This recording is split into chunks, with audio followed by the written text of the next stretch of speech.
Bismillahirrahmanirrahim. Assalamualaikum warahmatullahi wabarakatuh.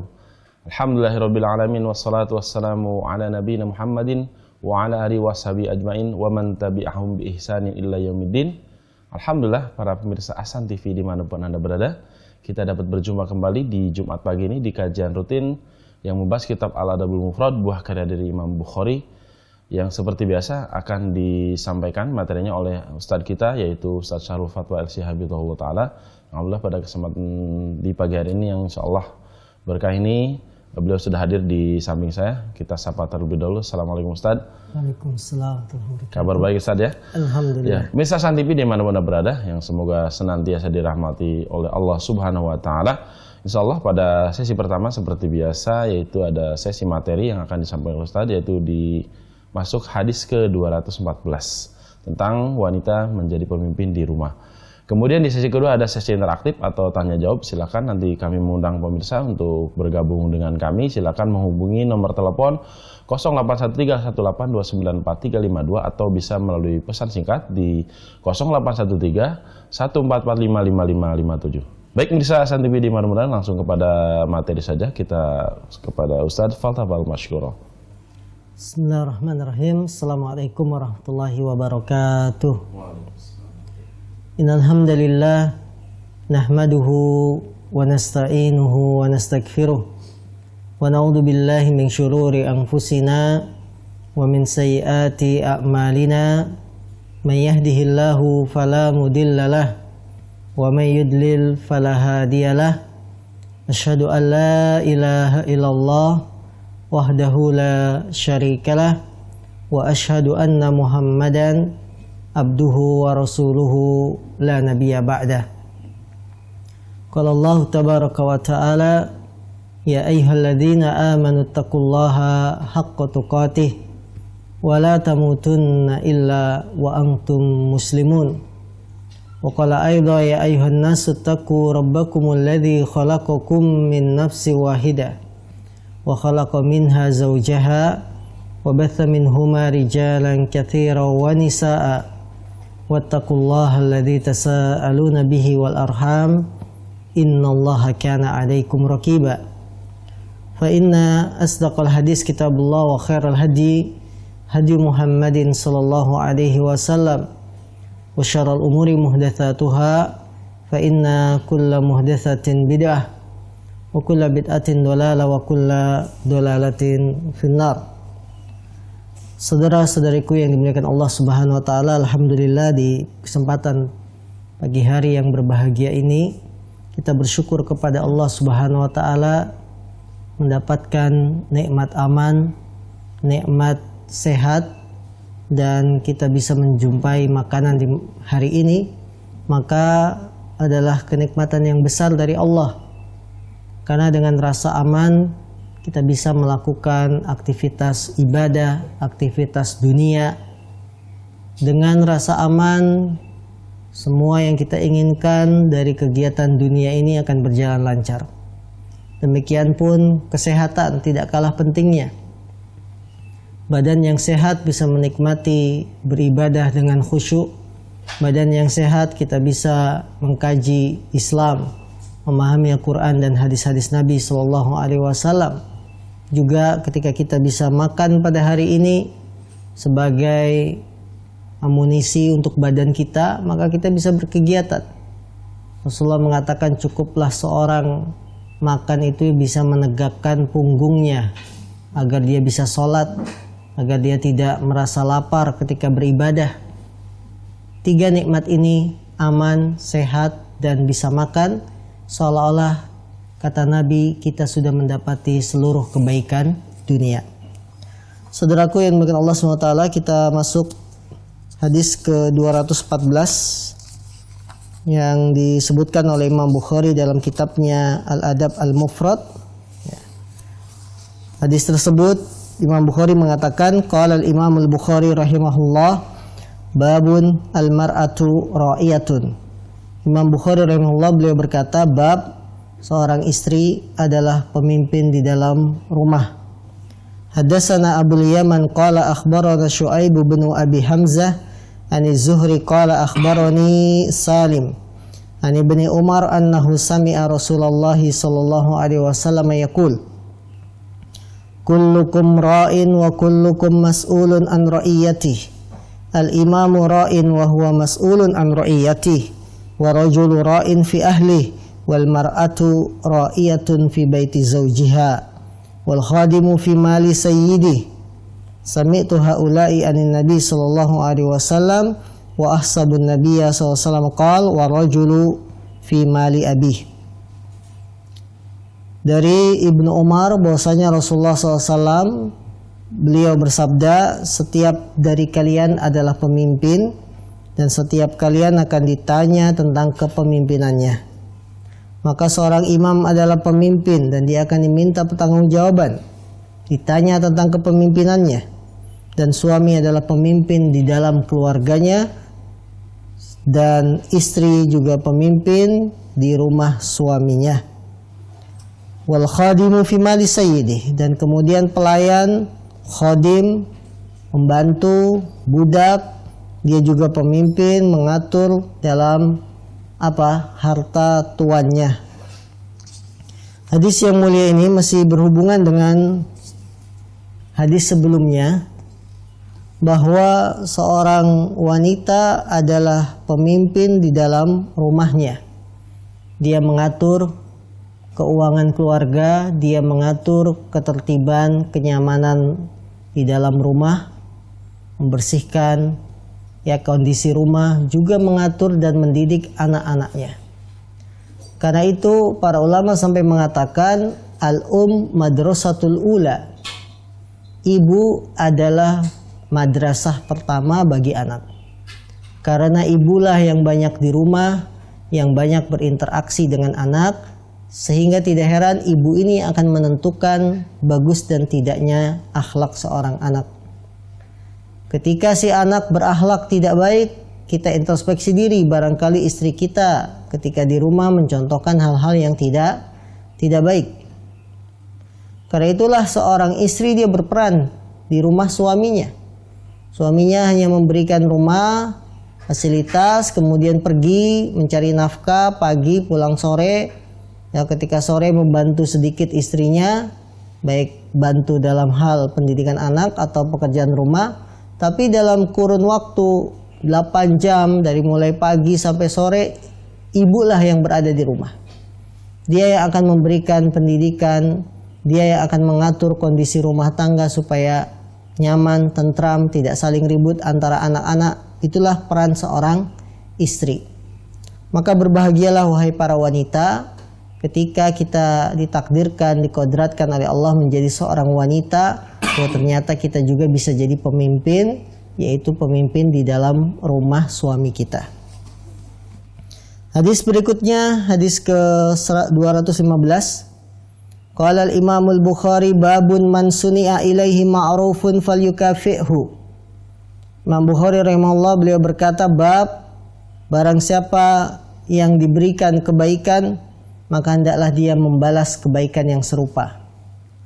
Haddatsana Sa'id bin Ufair qala haddatsana Yahya bin Ayyub an Umarah bin Uzayyah an Shurahbila maula al-Ansar an Jabir bin Abdullah al-Ansari qala qala an-nabi sallallahu alaihi wasallam man suni'a ilaihi ma'rufun falyajzihi fa illam yajid ma yajzihi falyuthni alaihi fa innahu idza athna faqad syakarah wa in katamahu faqad kafarah wa man tahalla bima lam yu'ta fa ka'annama labisa saubay zurin. Dari Jabir bin Abdullah, semoga Allah meridainya, dia berkata, Nabi SAW beliau bersabda, barang siapa yang diberikan kebaikan, hendaklah dia membalas kebaikan tersebut. Apabila dia tidak mendapati sesuatu yang bisa membalas kebaikan tersebut, hendaklah dia puji, dia doakan orang yang memberikan kebaikan. Karena sungguhnya apabila dia sudah mendoakan, sungguh dia telah bersyukur, berterima kasih kepada orang yang memberikan kebaikan tersebut. Wa in katamah, kalau dia menyembunyikan, membalas dengan kebaikan yang sama tidak bisa, ngedoain juga enggak, faqad kafarah, maka sungguh dia telah mengingkari kebaikan yang sudah sampai padanya. Barang siapa yang berhias dengan apa yang tidak diberikan, seolah-olah dia memakai dua pakaian kedustaan. Hadis ini banyak sekali faedah yang bisa kita ambil, ya, karena kandungannya berisi tentang adab-adab dan akhlak yang harus kita berhias dengan adab akhlak tersebut. Yang pertama, anjuran saling berbuat baik. Alhamdulillah. Anjuran untuk saling memberikan hadiah. Karena apabila kita saling berbuat baik, saling memberi hadiah, hal ini akan mendatangkan rasa cinta. Nabi SAW beliau bersabda, tahadu tahabu. Hendaklah kalian saling memberi hadiah. Tahabu, maka kalian akan saling mencintai. Semua orang senang bila diberikan hadiah. Baik dia orang kaya, orang miskin, semuanya senang. Karena itu rahasianya memberi hadiah itu bisa mendatangkan rasa cinta. Bahkan seorang pemuda yang sedang mengejar pujaan hatinya memberikan hadiah. Maka hadiahnya cuma sekuntum bunga mawar, ya, dan lain-lain. Bahkan hanya sekedar coklat silver queen. Hadiah. Kenapa? Karena hadiah ini memang disukai oleh setiap manusia. Fitrah manusia senang jika diberikan hadiah. Maka dalam hadis ini kita dianjurkan untuk saling memberi hadiah. Ya. Terutama sekali kepada pasangan kita, istri kita. Suami memberi hadiah kepada istri, istri memberi hadiah kepada anak. Suami berterima kasih atas perjuangan istri di rumah, memberikan penghargaan. Penghargaannya apa? Dikasih hadiah. Ya, hadiahnya bebas sesuai dengan kemampuan suami. 1 set panci Vicenza juga boleh, nah gitu ya. Atau hadiah apapun yang bisa menyenangkan hati istri. Istri pun boleh sekali-kali memberikan hadiah kepada suaminya. Suaminya dibelikan baju lebaran misalkan, boleh. Ya, sarung kesukaan atau kopiah kesukaannya. Mas, kamu kalau pakai kopiah ini ganteng deh. Nah, bukan ganteng lagi tapi guanteng. Nah, bahasa Jawa berarti taukid. Ya. Nah ini, jadi boleh. Kemudian yang kedua, pelajaran yang bisa kita petik juga dari hadis ini, anjuran untuk memberikan balasan yang semisal kepada orang yang memberikan hadiah. Nabi SAW, beliau apabila diberikan hadiah, maka beliau akan membalas dengan memberikan hadiah yang serupa, yang semisal, bahkan lebih baik. Demikianlah adab dalam Islam. Bahwa kita bila diberikan suatu kebaikan, kita balas. Ya. Kita balas dengan apa yang kita punya. Dia memberi misalkan sekeranjang buah jeruk. Kita balas di rumah ada pisang, kasih 1 sisir pisang. Nah, itu namanya memberikan balasan yang serupa. Ya, walaupun tidak sejenis antara jeruk dengan pisang. Boleh. Kemudian pelajaran yang ketiga yang bisa kita petik dari hadis ini, seorang yang tidak mampu memberikan balasan hadiah semisalnya, maka hendaklah mendoakan, memuji dengan kata-kata yang baik. Semoga Allah membalas kebaikannya, semoga Allah memberikan balasan berlipat ganda, ya. Maka Nabi mengajarkan apa? Ucapkanlah doa kepadanya, jazakallahu khairan. Semoga Allah membalas kamu khairan dengan kebaikan. Ya. Ini artinya kita sebagai bentuk rasa terima kasih kepada orang yang memberikan hadiah, kemudian kita tidak dapat memberikan balasan serupa, doakan. Doakan. Doakan semoga Allah membalas kamu dengan kebaikan. Doakan semoga Allah memberkahimu. Ya, seperti itu.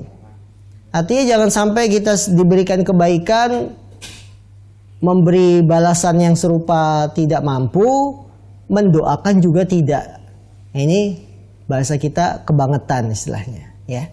Maka kata Nabi SAW, ketika dia sudah memujinya, mendoakannya, sungguh dia telah bersyukur. Faqad syakarahu. Syakara apa? Bersyukur. Sungguh dia telah bersyukur kepadanya.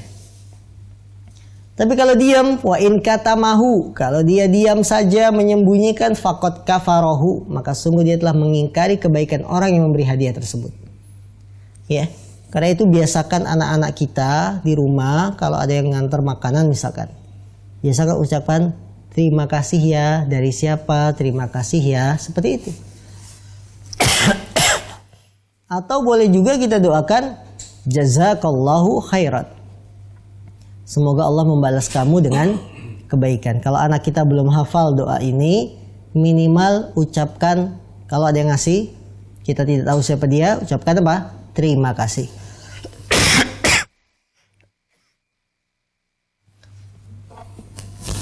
Pelajaran berikutnya dari hadis yang mulia ini. Hadis ini berisi peringatan keras bagi seorang istri yang dia berhias mengaku-ngaku diberikan sesuatu padahal tidak.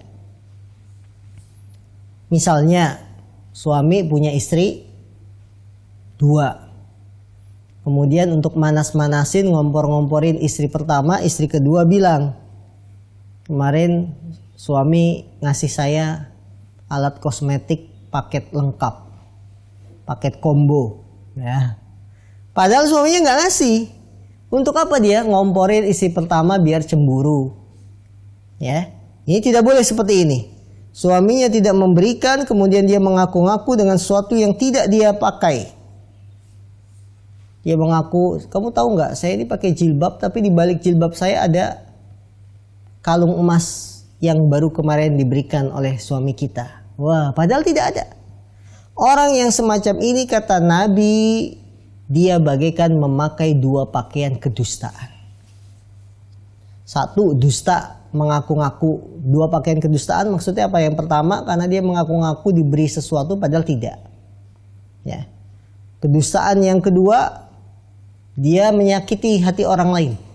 Karena orang yang semacam ini tujuannya biasanya apa? Membuat sedih istri pertama, membuat sedih ya agar cemburu, ya seperti itu. Karena itulah Rasulullah SAW memberikan peringatan keras kepada para istri yang semacam ini. Kita tidak boleh mengaku-ngaku dengan sesuatu yang suami kita tidak kasih. Atau dalam hadis yang lain, Rasulullah SAW memberikan ancaman ini bersifat umum, bukan hanya untuk istri. Beliau bersabda, al-mutasyabbi'u bima lam yu'ta kalabisi saubai zur. Orang yang merasa kenyang dengan apa yang tidak diberikan, dia seperti memakai 2 pakaian kedustaan. Artinya bukan hanya istri saja yang diancam mengaku-ngaku diberikan sesuatu padahal tidak. Orang secara umum, orang lain, dia mengaku punya sesuatu padahal nggak punya, itu dusta. Ya. Bapak tahu tidak ya, anak saya itu baru saya belikan mainan mobil yang bisa terbang. Wah, padahal nggak ada. Ini namanya mengaku-ngaku sesuatu yang tidak dia punya. Maka orang yang semacam ini kata Nabi bagaikan memakai 2 pakaian kedustaan. Pelajaran juga yang bisa kita petik dari hadis ini, peringatan keras bagi para suami yang suka memberikan sesuatu kepada istri kemudian tidak adil bila dia memiliki istri lebih dari 1. Jadi misalkan ada suami memberikan hadiah kepada salah satu istri yang lain tidak dikasih.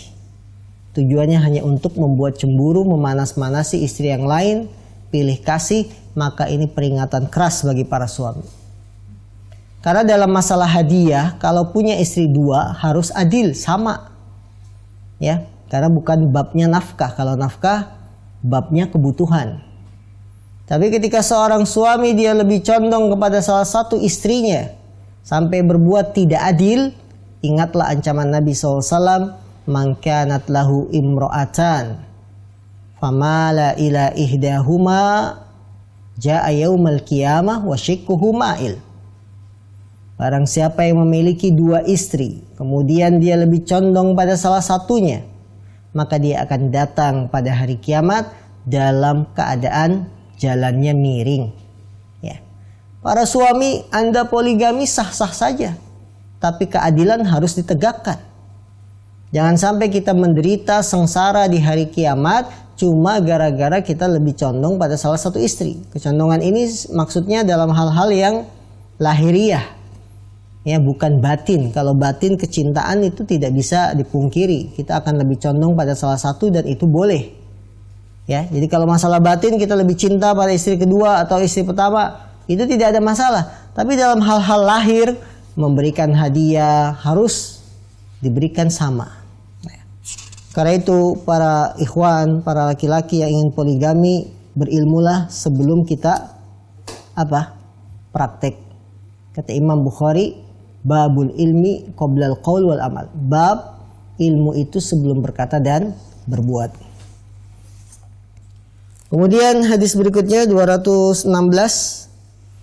Haddatsana Musaddadun qala haddatsana Abu Awana anil A'mash an Mujahidin an Ibni Umar qala qala Rasulullah sallallahu alaihi wasallam man ista'adha billahi fa'idhuh wa man sa'ala billahi fa'atuh wa man ata ilaikum ma'rufan fakafi'uh fa illam tajidu fad'u lahu hatta ya'lama an qad kafa'tumuh. Dari sahabat Ibnu Umar, semoga Allah meridhoinya, dia berkata, Rasulullah SAW bersabda, barang siapa meminta perlindungan karena Allah maka berilah perlindungan, dan siapa yang meminta karena Allah maka berikanlah, dan siapa saja yang datang kepadamu memberikan kebaikan maka balaslah kebaikannya. Apabila kamu tidak mendapati yang bisa kamu berikan membalas kebaikannya, maka doakanlah sampai yang memberi kebaikan itu mengetahui bahwa kamu sudah membalas dengan kebaikan berupa doa. Hadis yang mulia ini para jamaah yang dimuliakan Allah SWT masih ada kaitan dengan hadis sebelumnya, yaitu membalas kebaikan dengan kebaikan yang serupa. Wahal jazaul ihsani illal ihsan. Dan bukankah balasan kebaikan adalah kebaikan juga yang semisalnya.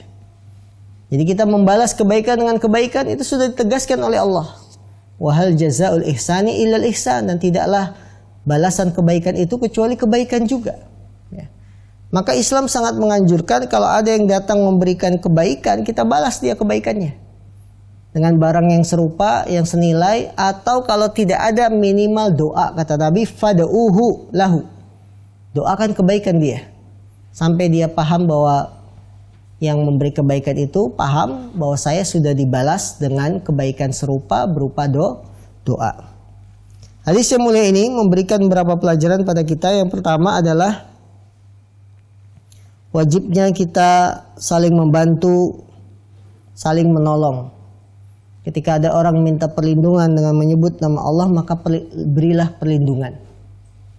Ya, misalnya ada orang yang datang ke rumah kita minta berlindung, berteduh di teras, berikan kesempatan dia. Di warung kita, boleh, silakan. Atau kalau dia minta pertolongan, perlindungan dari ancaman.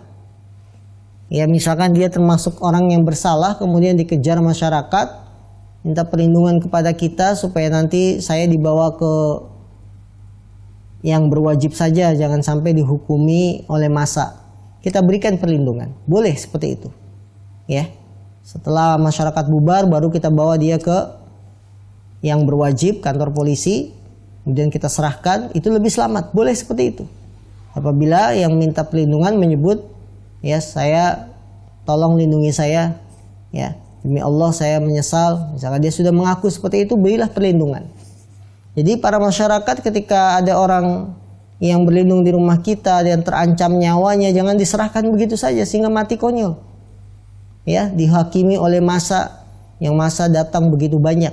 Nah, yang kedua, pelajaran bisa kita petik dari hadis ini, wajibnya memberikan balasan yang semisal kepada orang-orang yang berbuat baik. Bagaimana ketika kita diberikan suatu kebaikan, balaslah dengan kebaikan yang serupa, yang semisalnya. Karena tidaklah balasan kebaikan kecuali kebaikan yang serupa. Dan kita pun akan senang kalau kita memberikan kebaikan kemudian diberikan balasannya, iya kan? Normal, orang itu bahagia. Walaupun itu cuma doa, Kalau tidak mampu, maka orang yang memberikan kebaikan ini kita doakan. Bagaimana indahnya Islam saling berbagi kebaikan. Karena itu program-program sosial berisi berbagi kebaikan, Jumat berkah, atau donasi peduli banjir dan lain-lain, ini kita dukung. Karena Islam itu menganjurkan untuk saling berbagi, saling memberi hadiah. Umat Islam bagaikan satu tubuh. Bila satu anggota tubuh merasakan sakit, maka anggota tubuh yang lain pun akan merasakannya. Dia tidak bisa tidur, dia demam, ya. Karena itu kaum muslimin, kita harus punya rasa peduli kepada saudara-saudara kita. Kita tidak bisa berjalan sendiri, mau enaknya sendiri, ya. Tidak. Harus ada rasa peduli kepada sesama. Yang lemah peduli kepada yang lebih lemah, yang kaya membantu orang yang lemah, seperti itu. Kalau sudah dicabut rasa tidak peduli, maka akan hancur umat ini. Yang maksiat tidak peduli dengan lingkungannya, dia bermaksiat bebas, baik dengan berzina atau minum-minuman keras. Kadang-kadang kan manusia itu aneh. Kamu ngapain ngurusin saya? Saya mabok, saya sendiri yang mabok. Saya beli miras pakai uang saya sendiri, saya judi pakai uang saya sendiri. Iya betul. Tapi ini semua maksiat yang bisa mengundang bencana. Kalau bencana sudah datang, yang kena bencana bukan yang mabok saja.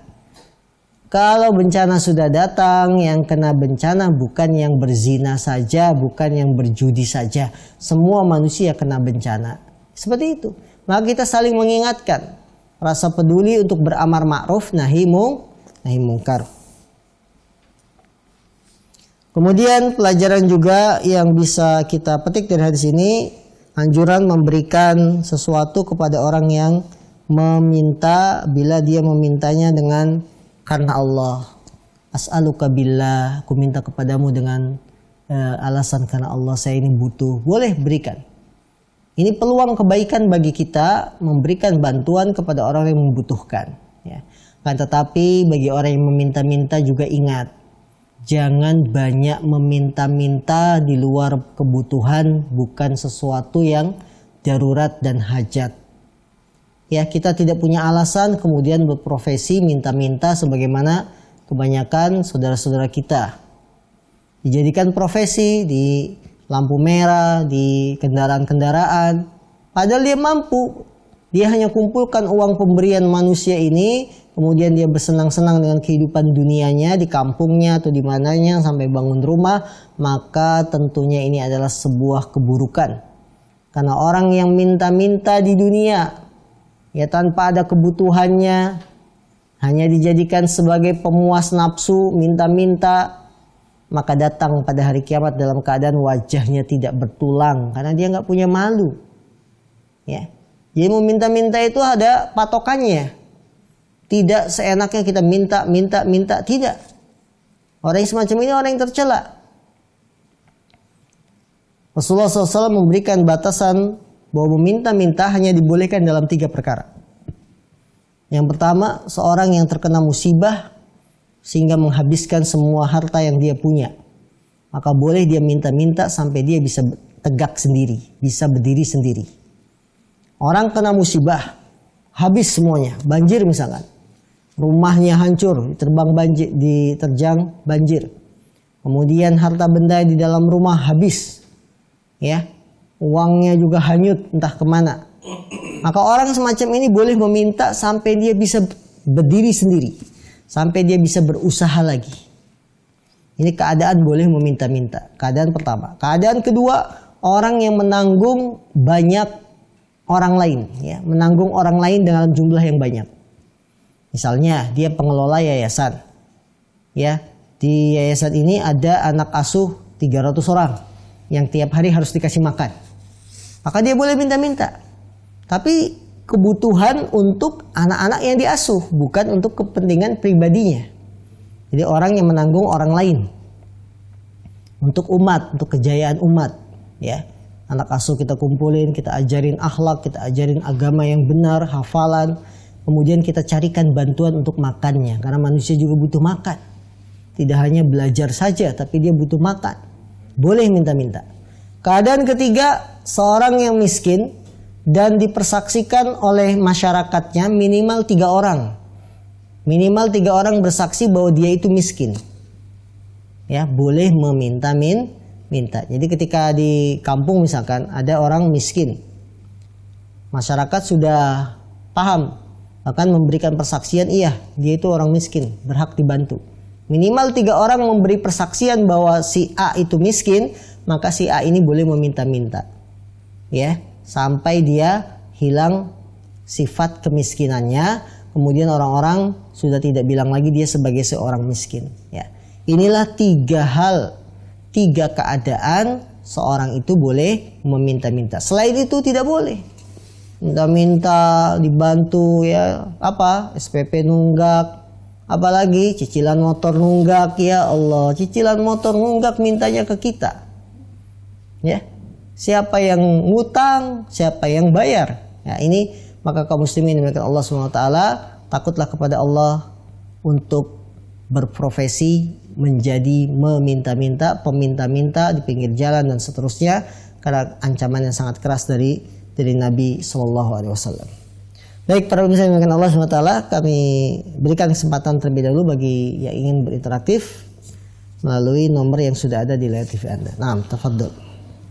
Baik, bisa Hasan TV dimanapun Anda berada. Alhamdulillah pada sesi pertama itu sesi penyampaian materi sudah disampaikan oleh Ustadz. Mudah-mudahan apa yang disampaikan Ustadz di materi tadi akan menjadi ilmu yang bermanfaat untuk kita semua. Kita akan masuk di sesi kedua, yaitu sesi tanya jawab interaktif. Silakan kami mengundang Anda untuk menghubungi nomor telepon 081318294352 untuk interaktif langsung dengan Ustadz, atau bisa melalui pesan singkat di 081314455557. Tapi sebelum itu kita akan simak jeda terlebih dahulu. Baik, pemirsa Hasan TV dimanapun Anda berada, yang semoga senantiasa dirahmati oleh Allah Subhanahu Wa Taala. Alhamdulillah kita masuk di sesi interaktif, yaitu sesi tanya jawab. Sekali lagi kami mengundang Anda untuk bertanya langsung, berinteraktif dengan Ustadz. Silakan Anda menghubungi nomor telepon 081318294352, atau bisa melalui pesan singkat atau di WhatsApp di 081314455557. Baik Ustadz, sudah ada beberapa pertanyaan yang masuk ke nomor WhatsApp kita, yaitu sudah ada dari pemirsa di Cibarusah. Assalamualaikum Ustadz. Dari Fatih di Cibarusah. Afwan Ustadz, keluar dari tema. Bila ada seseorang, kita katakan B, menepuk pundak A sebagai makmum masbuk dengan tujuan agar A menjadi imam, namun A hanya diam saja, tidak selayaknya jadi imam, bagaimana seharusnya sholat si B? Berdosakah perlakuan si A karena si B sholatnya jadi tidak khusyuk? Jazakallah khair Ustadz. Baik, ini masalah fikih ya. Beliau bertanya dari saudara kami di Cibarusah, apabila ada 2 orang A dan B. B menepuk pundak A dengan tujuan agar dia jadi imam, gitu ya. Kemudian ternyata si A ini diam saja, tidak memberikan respon, ya. Maka pada asalnya orang yang masbuk telat sholat, ya, kemudian melihat sedang ada orang lain yang sholat, dia sholat sendiri saja. Dia sholat sendiri, karena tidak ada istilah jamaah estafet. Jamaah estafet. Kecuali kalau kita datang ke masjid, sudah bersepakat di antara orang-orang yang datang ini. Kalau saya terlambat duluan, saya akan jamaah makmum sama kamu ya. Nah, itu dibolehkan seperti itu. Namun pada asalnya kita datang ke masjid itu ketika telat ada orang yang sedang sholat juga, kita nggak tahu dia sholat sunnah, sholat wajib, kita ingin berjamaah, maka pada asalnya dia sholat sendiri. Walaupun boleh kita katakan dia berjamaah dengan yang sedang sholat tersebut. Ketika yang diangkat jadi imam ini tidak merespon, maka sudah kita sholat sendiri saja, tidak Ya, tidak mengikuti si A yang ditunjuk jadi imam ini yang kita tepuk pundaknya. Nah, Allah alam. Masya Allah. Jazakallah Ustaz atas jawaban dan penjelasannya. Kita lanjutkan ke pertanyaan berikutnya. Bismillah, Assalamualaikum Ustaz. Saya dari Bogor mau bertanya, ada kasus seperti ini. Seorang suami berteman di medsos dengan wanita lain sehingga menimbulkan dampak tidak baik untuk keluarganya. Namun istrinya tetap mengurus anak-anaknya dengan baik. Qadarullah kalau suami tersebut ketahuan, namun sang istri tetap berlaku sabar. Apakah yang harus dilakukan sebagai istri mengingat sudah beberapa kali kejadiannya? Syukran Ustaz. Waalaikumsalam. Jazakallah khair. Baik, saudaraku yang dimuliakan Allah Subhanahu wa taala, berhati-hatilah kita untuk bermain-main dengan api. Ya, apalagi di media sosial. Kalau kita tidak ingin terbakar dengan api, maka jangan main-main dengan api.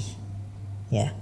Karena api itu ketika sudah dimain-mainkan, dia akan dari kecil menjadi besar. Dan ketika sudah besar akan sulit dipadamkan. Harus mendatangkan apa? Damkar, ya, pemadam kebakaran. Ya. Jadi api itu kecilnya teman, ketika sudah besar jadi musuh.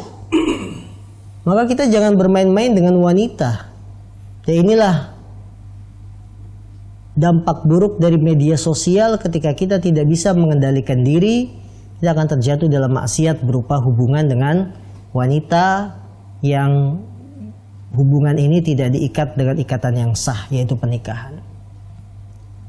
Kaum muslimin dimanapun Anda berada, kita harus cerdas menggunakan media sosial.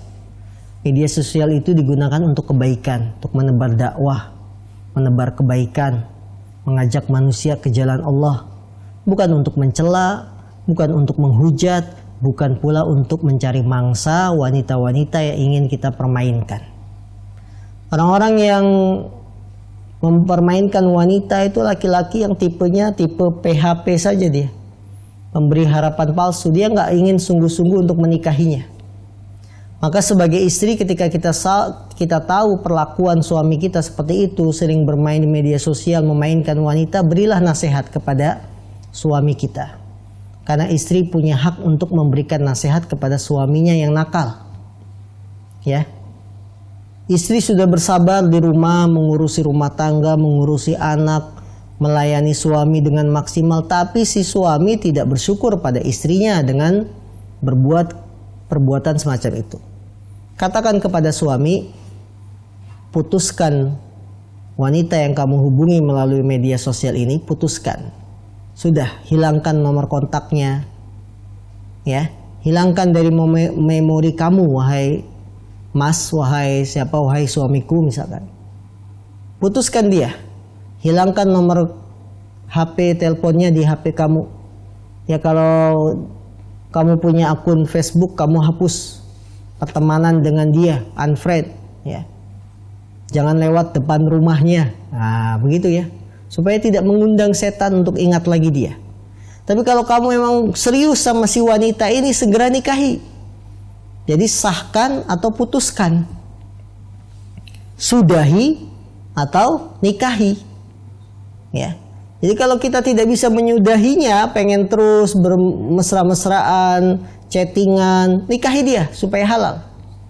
Kalau tidak mampu menikahi, sudahi, selesaikan hubungan dengan dia. Seperti itu. Wallahu a'lam. Naam. Masya Allah. Jazakallah Ustaz atas nasihatnya. Mudah-mudahan apa yang disampaikan Ustaz bisa dipahami ya. Kita tunggu penelpon dari pemirsa. Sudah ada yang masuk? Silakan. Assalamualaikum. Ya. Assalamualaikum.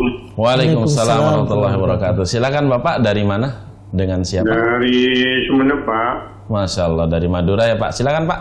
Ya, ini Pak, saya gimana caranya di dalam jemaah makmum itu di jemaah kami setiap saat pakai dikirnya dikir dijaharkan tuh Pak. Apa boleh kita ikut atau bagaimana Pak? Atau kita diem saja Pak? Atau kita mundur dari kelompok jamaah itu Pak?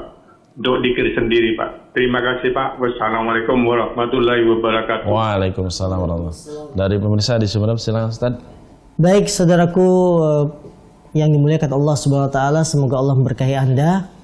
Ketika kita sholat berjamaah, selesai sholat berjamaah, sebagian masjid di negeri kita melakukan zikir berjamaah dengan suara yang keras. Nah, kita sebagai makmum yang tidak sepakat dengan cara seperti itu, apa yang kita lakukan? Yang Anda lakukan adalah berzikir sendiri. Ya, kita berzikir sendiri dengan zikir yang diajarkan oleh Nabi SAW, ya. Kemudian ketika zikir kita sudah selesai, boleh kita keluar untuk sholat sunnah. Walaupun sebagian besar jamaah belum menyelesaikan zikirnya karena dikomando, ya. Tentunya ini tidaklah mengapa. Jangan kita diam. Kalau diam selesai sholat justru salah. Selesai sholat itu zikir, bukan diam. Jadi ketika jamaah zikir berjamaah di komando, kita zikir juga, cuma zikirnya zikir sendiri. Ya, dan itu mudah. Astagfirullah 3 kali, Allahumma antas salam wa minkas salam, tabarakta ya dzal jalali wal ikram. Ya, Allahumma la mani alima a'taita wa la mu'tiya lima mana'ta wa la yanfa'u dzal jaddi minkal jadd. Kalau salat subuh, la ilaha illallah wa la syarikalah 10 kali, atau salat maghrib juga sama. Kemudian baru zikir subhanallah alhamdulillah. Kita sendiri aja. Sendiri saja zikir, tapi jangan diam. Ketika zikir kita sudah selesai, maka kita boleh berdiri salat berjamaah. Memang akan kelihatan kontras. Akan kelihatan menonjol. Ini kok orang keluar dari barisan shaf sholat di belakang. Tidak ada masalah.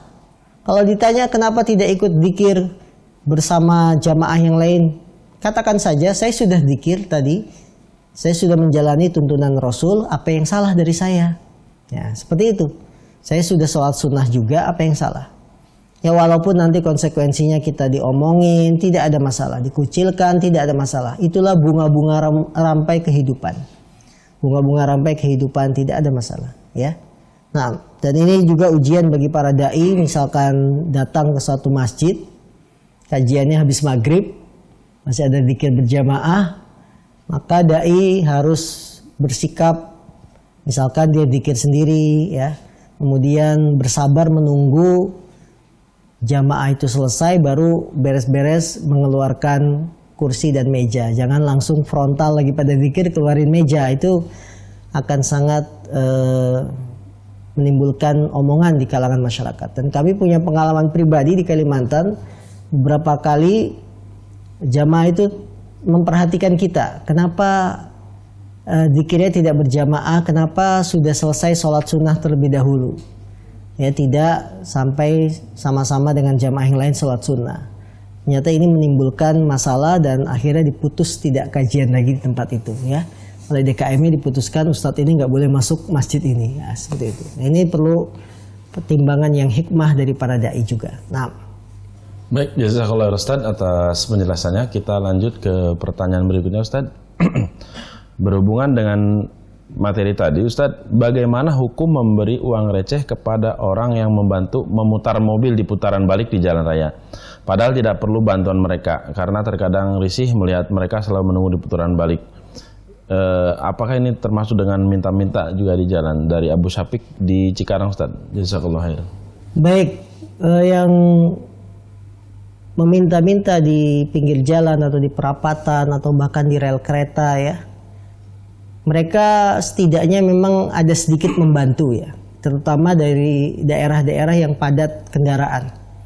Ketika untuk putar balik, betul kita memang nggak butuh bantuan dia untuk memutar balikan mobil kita, cuma menjaga agar mobil dari arah yang berlawanan tidak, kendaraan yang lain tidak maju ketika kita putar balik, karena kita putar balik kan butuh aman, ya. Kalau dalam kondisi arus padat, motor kencang-kencang nggak bisa putar balik, itu bahaya sekali. Maka setidaknya memang terbantu dengan orang-orang yang biasa disebut dengan Pak Ogah ini, karena mintanya hanya 500 perak. Boleh tidak kita memberikan, boleh-boleh saja, ya, tidak ada masalah.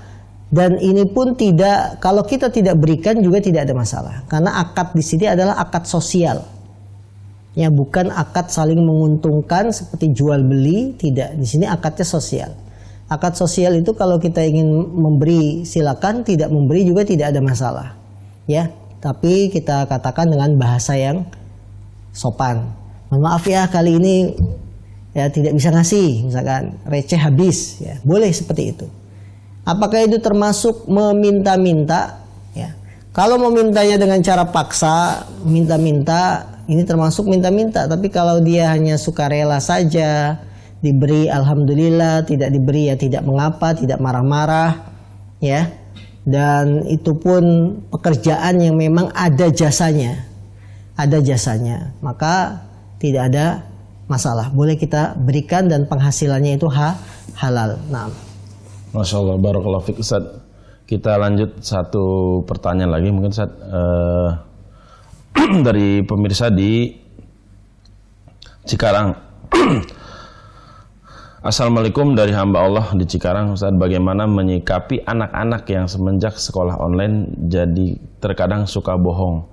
Jika disuruh saat selesai belajar online suka marah dan melotot. Apalagi ditemukan banyaknya anak SD, SMP mulai belajar berpacaran. Mohon nasihatnya Ustaz dari hamba Allah di Cikarang. Baik, Masya Allah. Ya, memang inilah tantangan kita ya. Ketika pembelajaran itu beralih dari metode asal. Metode asalnya pembelajaran adalah tatap muka, berguru. Maka para ulama kita berguru. Imam Bukhari, penulis kitab Adabul Mufrad yang sekarang kita bahas, beliau punya guru sampai 1000 guru. Beliau berkeliling dunia untuk mencari hadis. Namanya berkeliling dunia mencari guru itu berarti apa? Tatap muka, bukan online dari jarak jauh. Nelpon gurunya, Pak Guru ada hadis nggak nih? Transfer ya hadisnya, nggak ada. Ya, jadi asalnya metode belajar adalah dengan tatap muka. Dan benar-benar tantangan belajar jarak jauh ini, daring ini memang tantangan yang sangat berat bagi kita.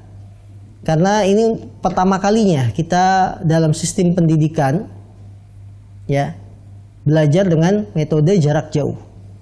Dulu kita tidak kenal, sampai lulus SMA tidak ada istilahnya belajar hanya dengan HP. Kita datang ke sekolah pulang, itulah metode asalnya pembelajaran tatap muka. Nah, dampak buruk dari pembelajaran jarak jauh ini menimbulkan anak kecanduan dengan yang namanya setan tipis, yaitu HP. Kecanduan dengan game, kecanduan dengan YouTube, ya. Ini kita rasakan sekali. Apalagi kalau sudah kecanduan dengan HP, dia disuruh ibunya berhenti akan marah. Ya, maka para orang tua harus bisa membuat satu aturan di rumah bahwa daring ini sampai jam sekian. Selesai jam sekian HP kami ambil. Seperti itu. Jangan malah dibelikan HP khusus buat si anak.